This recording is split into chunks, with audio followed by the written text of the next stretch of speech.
तो चलिए प्रिय भक्तगण, आज हम आपको एक कथा का श्रवण करा रहे हूं जो सुनने मात्र से आपके जीवन में सुख संपत्ति और धन की वर्षा होगी। तो चलिए कथा को प्रारंभ करते हैं। रायपुर के एक नगर में मोहन नामक व्यक्ति एक होटल में रसोइया के रूप में काम करता था। उसका हाथ खाना बनाने में काफी मास्टर था। जो भी व्यंजन वह तैयार करता, लोग उसकी प्रशंसा में कोई कमी नहीं छोड़ते थे।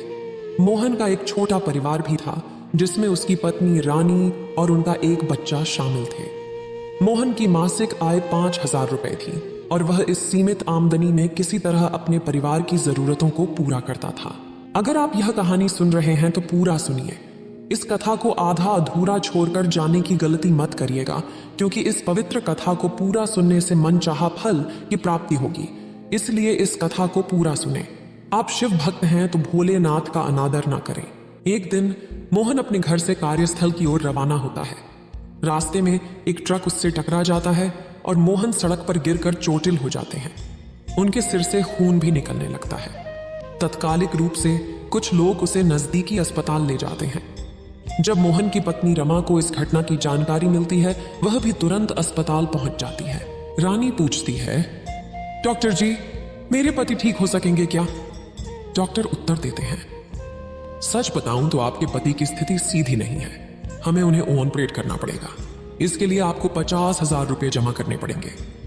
रानी कहती है, पर डॉक्टर जी, मेरे पास इतना पैसा नहीं है। डॉक्टर कहते हैं, मुझसे और कुछ नहीं हो सकता। आपको जल्दी पैसे जमा करने पड़ेंगे, अन्यथा उनकी जिंदगी को खतरा हो सकता है। रानी उत्तर देती है, डॉक्टर जी, मैं पैसों की व्यवस्था करूंगी। इसे कहकर रानी अस्पताल से बाहर निकलती है और शिवजी के मंदिर में पहुंचती है।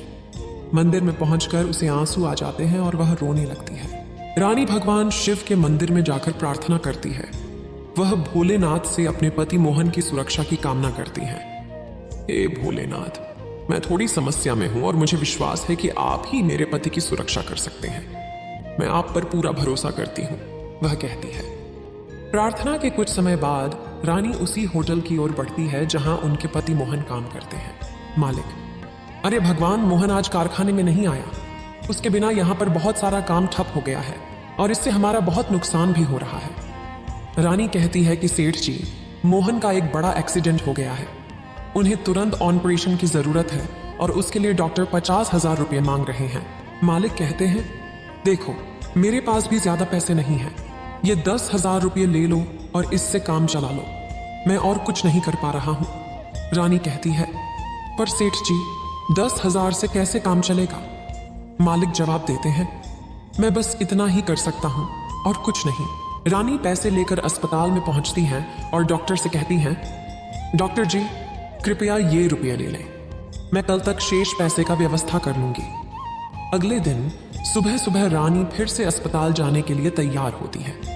जब वह जा रही होती है, उन्हें रास्ते में एक मंदिर दिखता है। वह मंदिर में जाकर भगवान शिव की पूजा करती है। रानी भगवान से बोलती है, आज मुझे कुछ पैसे बैंक में जमा करने हैं, पर मुझे समझ में नहीं आ रहा कि मैं कैसे करूं। मैं यहाँ नए आई हूं और मुझे कोई भी नहीं जानता। कृपया मेरे पति की सुरक्षा करें भगवान। रानी मंदिर में बैठकर कुछ समय तक रोती है। उसके बाद वह मंदिर से बाहर आती है। जैसे ही वह मंदिर की सीढ़ियां उतरती है, उसे वहां एक छोटा बच्चा दिखता है। रानी, बेटा, तुम यहाँ अकेले क्यों हो और तुम कौन हो?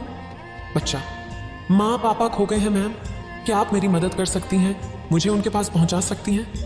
रानी, ठीक है, लेकिन मुझे कैसे पता चलेगा कहाँ है वो?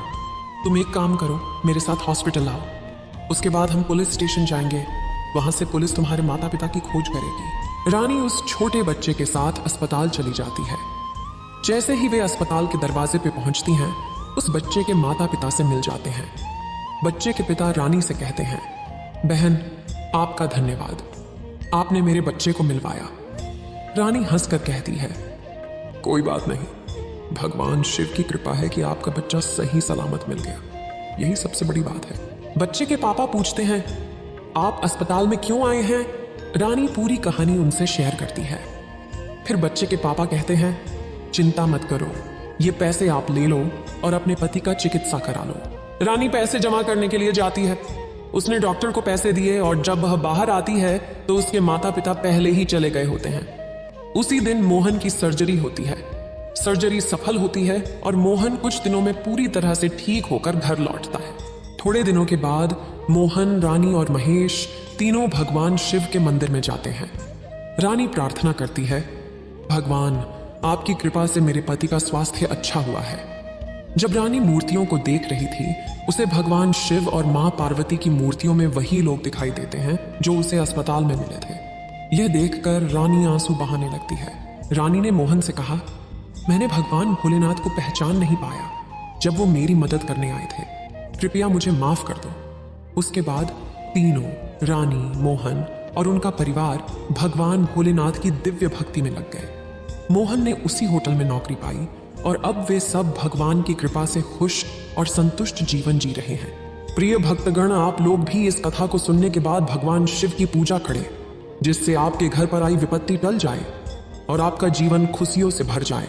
तो प्रिय भक्तों, एक और दूसरी कथा सुना रही हूं, जो इसको सुनने के बाद ही आप जो मांगोगे वह आपको प्राप्त होगा। अगर आप बीच में ही इस कथा को छोड़कर चले जाते हैं तो आपकी मनोकामना कभी पूर्ण नहीं होगी। इसलिए ये दूसरी कथा ध्यान से सुने। तो चलिए कथा को प्रारंभ करते हैं। एक गांव में एक लड़का रणजीत अपने पापा प्रताप के साथ रहता था। प्रताप बहुत ही अमीर थे, लेकिन उनका बेटा रणजीत काफी सादगी से जीना पसंद करता था। रणजीत को पैसों की कोई चिंता नहीं थी। प्रताप चाहते थे कि रणजीत उनका व्यापार संभाले, लेकिन रणजीत भगवान भोलेनाथ के भक्त थे और उनकी सेवा में अपना समय गवा देते थे। एक दिन प्रताप ने रणजीत से बात की और कहा, बेटा, मैं चाहता हूं कि तू मेरा बिजनेस संभाले। अगर तू ऐसा करेगा तो मैं तेरी शादी भी करा दूंगा। रणजीत ने अपने पिता प्रताप से कहा, पापा, मेरी इच्छा है कि मैं भगवान की पूजा और भक्ति में समर्पित रहूं। इस वजह से मैं आपके व्यापार का जिम्मा नहीं उठाना चाहता और ना ही मैं शादी करना चाहता हूं। सुनकर प्रताप गहरे विचार में चले गए। अगले दिन प्रताप ने अपने दोस्त घनश्याम के साथ इस विषय में बातचीत की। घनश्याम ने प्रताप से सलाह दी, तुम अपने बेटे की शादी एक समझदार और पढ़ी लिखी लड़की से कर दो। वह तुम्हारे व्यापार का भी ध्यान रखेगी और बेटे की भी देखभाल करेगी। थोड़े दिनों के बाद प्रताप ने एक उपयुक्त और समर्थ लड़की को देखकर अपने दोस्त रणजीत की शादी करा दी। वह लड़की का नाम सविता था और वह काफी शिक्षित और समझदार थी। सविता ने नए घर में आकर तुरंत ही सब कुछ अच्छे से मैनेज कर लिया। रणजीत एक दिन सुबह मंदिर जाने के लिए तैयारी कर रहे थे। उस समय सविता ने उनसे कहा, रोज मंदिर जाने की जगह क्यों ना आप शाम को जाएं?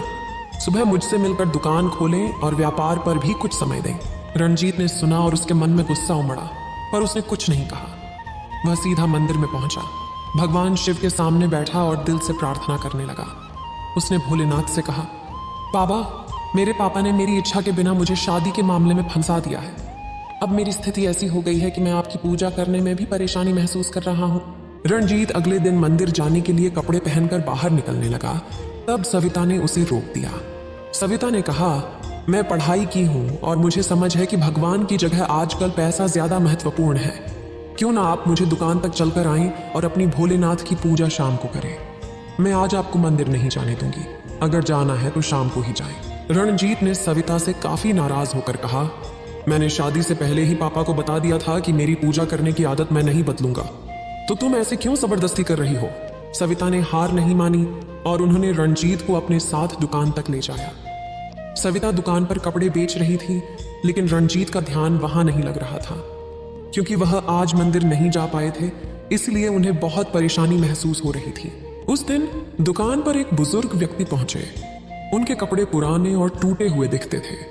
वे दुकानदार रणजीत के पास जाकर बोले, बेटा, मेरे कपड़े काफी पुराने और टूटे हुए हैं, सर्दियां भी नजदीक हैं, क्या तुम मुझे एक कुर्ता दे सकते हो? मैं तुम्हें अभी पैसे नहीं दे सकता। रणजीत ने बूढ़े आदमी पर दया दिखाई और उन्हें तुरंत एक कुर्ता दे दिया।